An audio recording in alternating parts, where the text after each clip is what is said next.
Apa khabar rider semua? Antara masalah yang selalu kita hadapi ialah tempat duduk kita ni selalu dicakar kucing. Jadi saya nak memperkenalkan satu produk yang boleh lindungi seat motor kita ni daripada dicakar kucing. Saya memperkenalkan penutup seat motor PI31.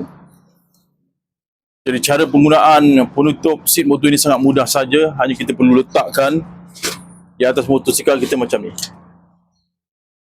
Dan kalau kita nak lebih kemas lagi, mungkin kalau kawasan angin yang kuat, kita boleh, dia ada sediakan tali ni, kita boleh gunakan tali ni, sangkutkan di belah kiri kanan dan juga di bahagian belakang.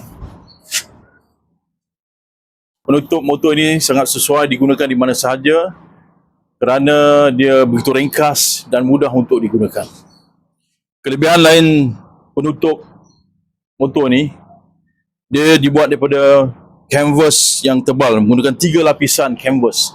Jadi dengan ini, penutup ini boleh tahan walaupun dicakar kucing, insya-Allah dia masih lagi dapat melindungi seat motor kita.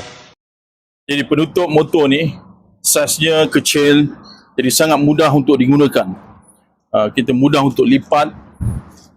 Bila kita dah lipat dengan saiz yang kecil ni, jadi kita mudah untuk bawa ke mana saja. Jadi kita boleh gunakan penutup motor ini bukan sahaja di rumah untuk lindungi daripada kucing. Kita boleh gunakan penutup ini di mana saja untuk lindungi seat motor kita daripada panas, hujan, daripada daun-daun kayu, najis binatang dan sebagainya. Jadi siapa yang berminat dengan penutup motor ini, boleh hubungi saya.